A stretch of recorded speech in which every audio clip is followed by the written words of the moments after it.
Por eso el énfasis en el hecho de que la victoria en Cristo significa rompimiento total con la vida del pasado. Leamos lo que dice Efesios.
Efesios capítulo 1, versículos 18 al 22.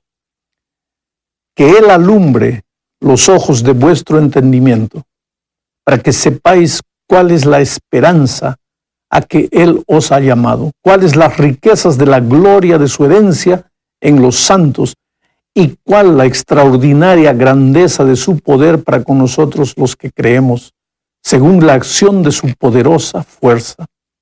Esta fuerza operó en Cristo, resucitándolo de los muertos y sentándolo a su derecha en los lugares celestiales, sobre todo principado y autoridad, poder y señorío, y sobre todo nombre que se nombra, no solo en este siglo, sino también en el venidero, y sometió todas las cosas debajo de sus pies y lo dio por cabeza sobre todas las cosas a la iglesia.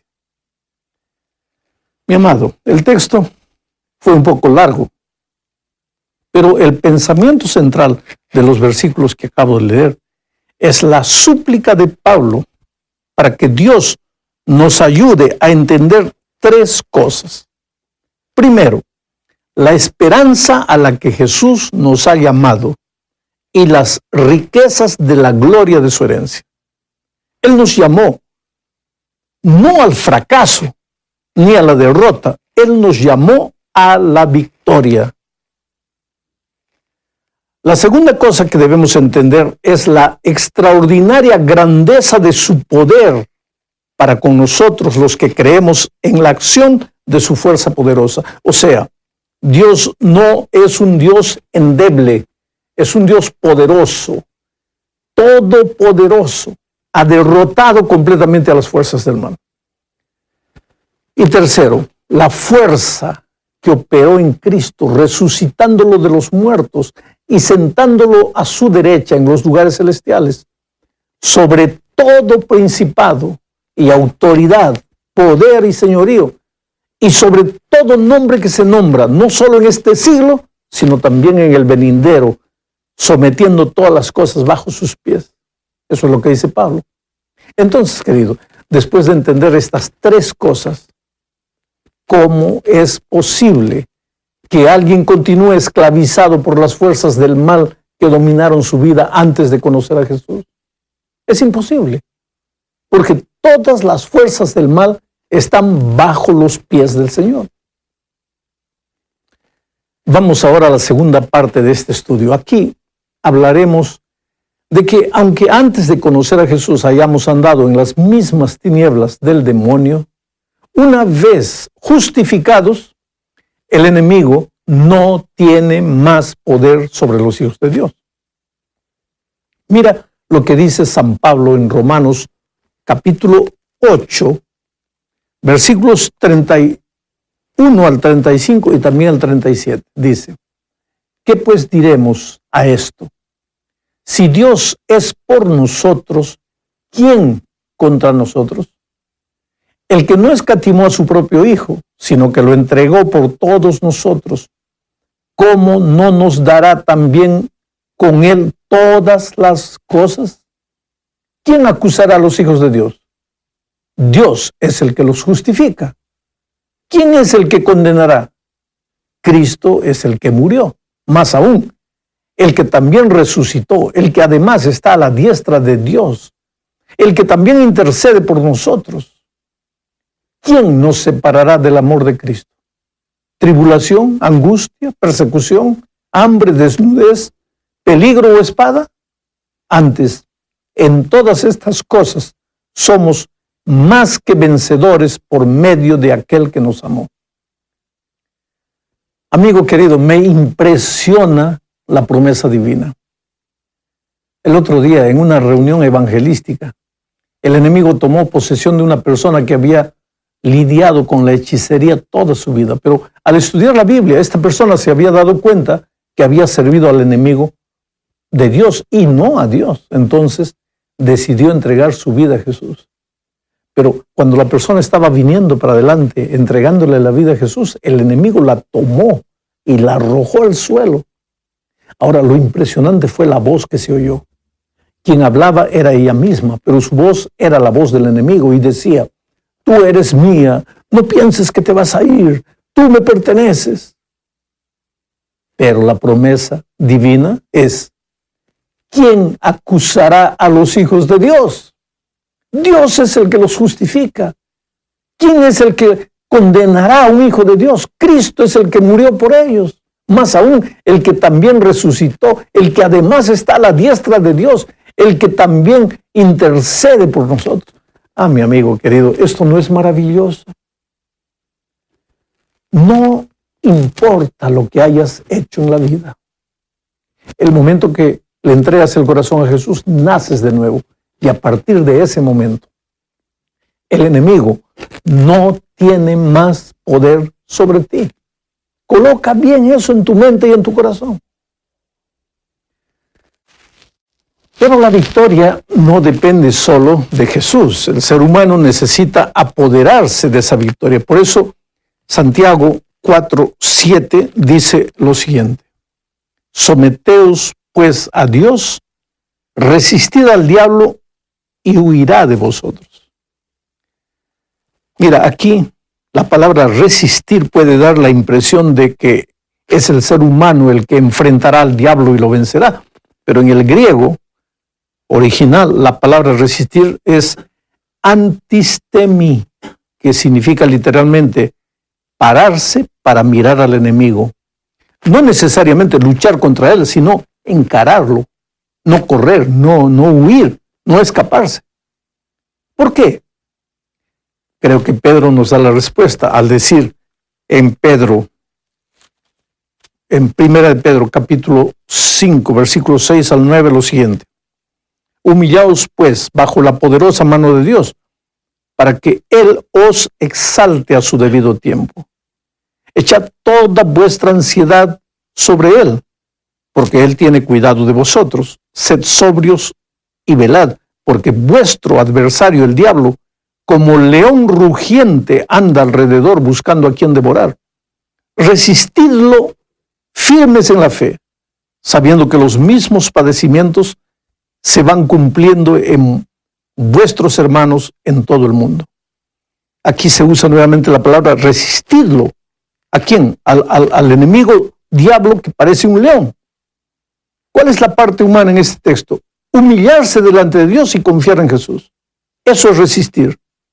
Pedro dice: resistidlo en la fe. Quiero enfatizar la expresión en la fe. Esto es clave. El diablo es como un león, dice Pedro. Mira, si un día te encuentras con un león de verdad en medio de la selva, no corras. Escucha bien lo que te estoy diciendo, no corras. Estarás perdido si corres, porque el león te alcanzará y te hará pedazos. Por lo tanto, no corras, resístelo. ¿Cómo? Párate y míralo. No te muevas, no hagas ningún ademán, solo míralo, no corras. Con toda seguridad él va a gruñir y se va a marchar. Bueno, la misma cosa sucede con el enemigo. Él está como un león que gruñe buscando a quien devorar. Pero si tú conoces el poder de Dios, si sabes que el enemigo ya fue derrotado en la cruz, y si aprendiste a confiar en el Señor Jesús, el pobre diablo, mira, de ahí viene la expresión pobre diablo, el pobre diablo estará perdido.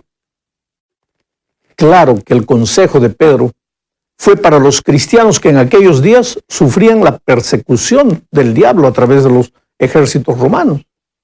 Pero ¿quién estaba por detrás de los perseguidores? Con toda seguridad era el enemigo. Él siempre se disfraza, a veces de cosas bonitas, de experiencias maravillosas, de filosofías seductoras y otras veces de acciones grotescas. Para él no hay límite. Su único objetivo es destruir la vida de los hijos de Dios. Por eso Pablo aconseja, vestíos de toda la armadura de Dios, para que podáis estar firmes contra las acechanzas del diablo. Bueno, hasta aquí vimos la promesa de victoria de Jesús. No hay motivo para fracasar, a menos que nos alejemos de Dios, a menos que dejemos de confiar en sus promesas.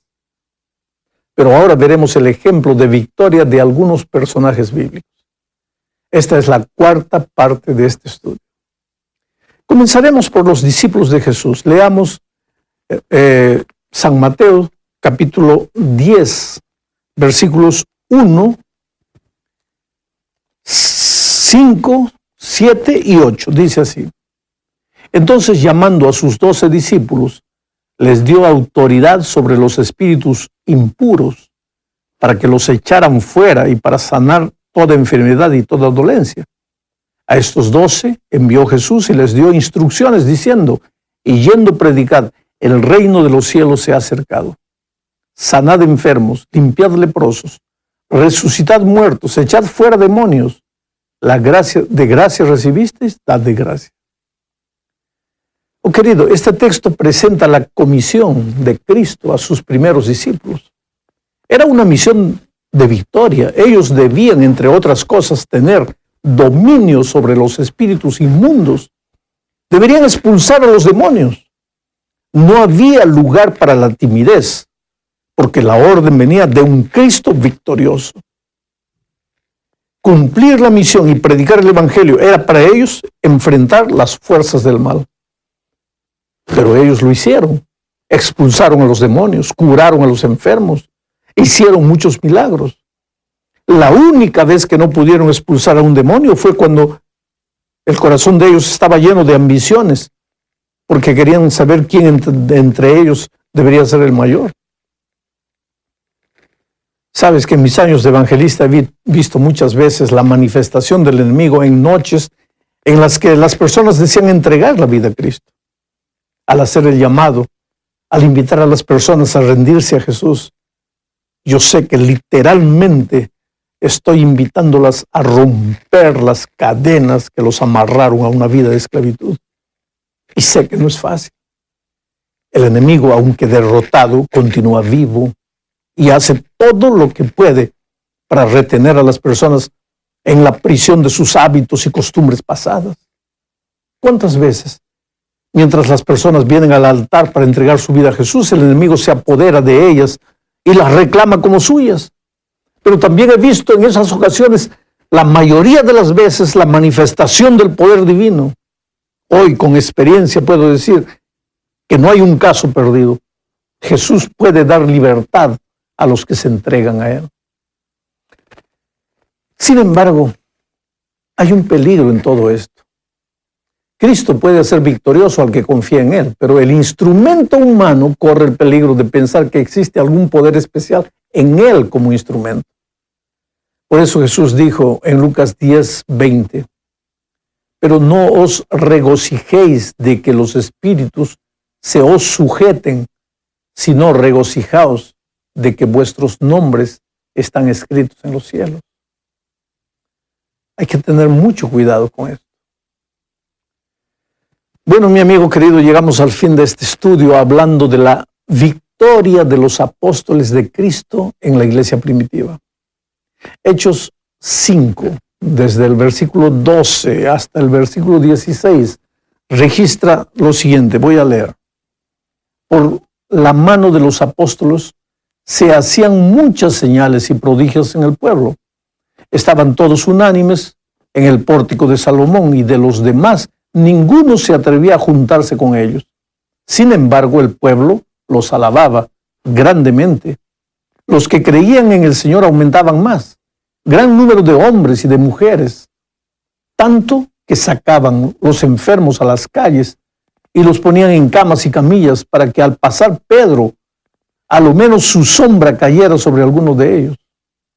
Aún de las ciudades vecinas, muchos venían a Jerusalén trayendo enfermos y atormentados de espíritus impuros, y todos eran sanados. ¡Qué extraordinario! El enemigo era públicamente desenmascarado, expulsado y puesto en ridículo. Así era el poder de Dios manifestado en los tiempos apostólicos. Y ese poder continúa a nuestra disposición hoy. Sin embargo, querido, es necesario ser cuidadosos. Sabes que un día conocí a un hermano que viajaba de lugar en lugar expulsando, entre comillas, demonios y dialogando con ellos en el momento del show. Porque la expulsión del demonio para él era un show, para la iglesia era un show. Él dialogaba ahí con el diablo y les preguntaba, ¿cuál es el pecado del hermano tal? ¿Cuál es el pecado del pastor tal? Oh, querido, mucho cuidado. No se trabaja.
El Espíritu de Dios no trabaja de esa manera. La obra de Dios no es construida por escenas espectaculares. El trabajo del Espíritu es silencioso, pero poderoso. El enemigo no tiene el derecho de interrumpir un culto, pero de allí a ir cazando al diablo hay mucha distancia. La más grande victoria no se obtiene en público, sino en la vida particular del creyente, viviendo silenciosamente